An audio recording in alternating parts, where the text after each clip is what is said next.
Hey, what's going on, guys? And welcome back. Welcome to another episode of The-Last-Tenno. In today's episode, we'll be taking a look at Inaros, the Prince of the Sand. For those who are not familiar with Inaros, his blueprint can be purchased from the Void Trader who comes here bi-weekly every 2 weeks. And it's usually on the Friday or Saturday.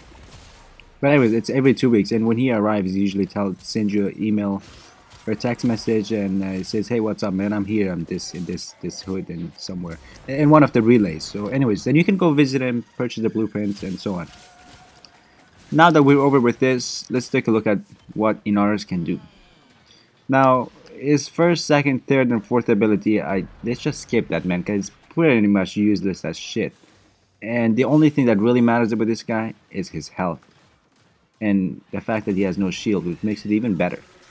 Now, as you can see, Inaros has the highest health, and it has really good armor, and as for shield, pretty much nothing. So, and that's good, you know, because that's a really good thing, in fact. As for my character, as from operator, I have Viserion, so which means I can dash through him twice and heal this guy like to his fullest health from 0 to, I don't know, 8,000, 9,000. Depends on how you mod it. Anyway, so, and with other operators as well, like whichever operator you have. And they each have their own abilities and so on. But as for Inaros, this guy is just a tank. If you want to survive for long waves, this is the guy. This is the man who you really need to hang out with, man. Because Inaros, he just doesn't die. I mean, he does die, but then like, because he has his passive skill, so every time you die, if you're near enemies, so what he does is he drains their health and pretty much it makes you come back to life again.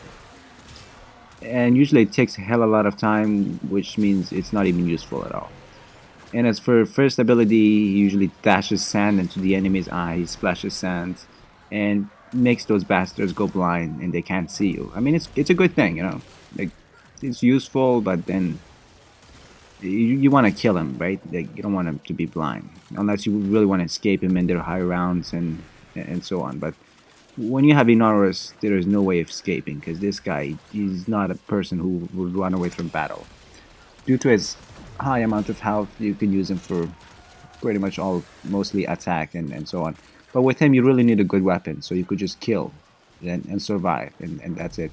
So here, it's me and my teammates. We were farming toroids, and lately I've been really short on toroids. So, you know, we said let's team up together and let's farm toroids. So my other teammates, I believe they're Hydroid and what's that? Yeah, so Hydroid and Inaros. Seems like there's two Inaros and one Hydroid. And that's what you really need. I mean, if you have a Necros, it's even better, man.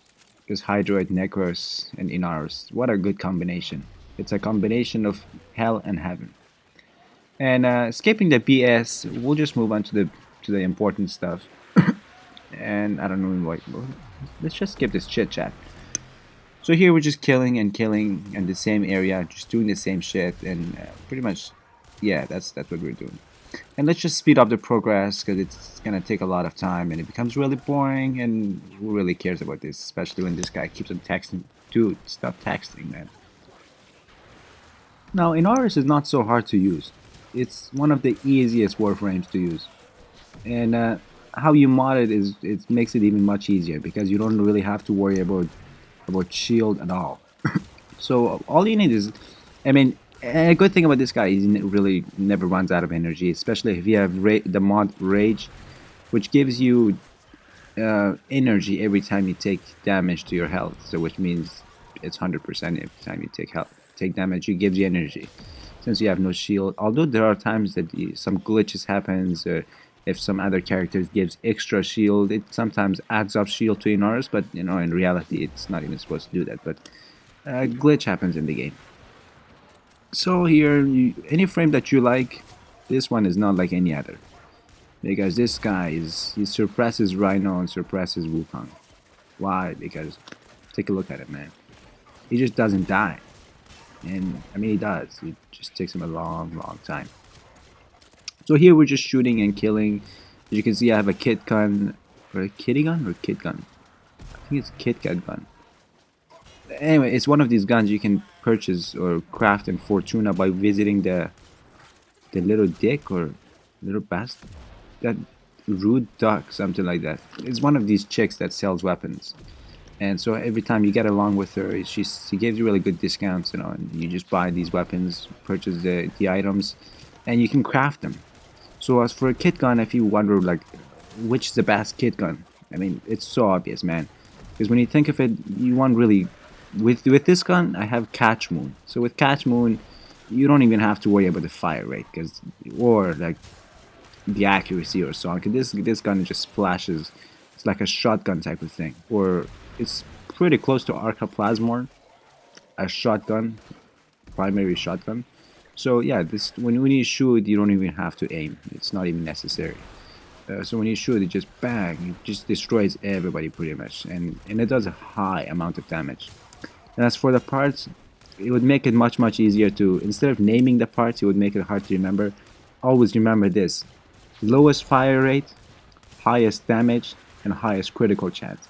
That's all, man. For this gun, you don't need status chance.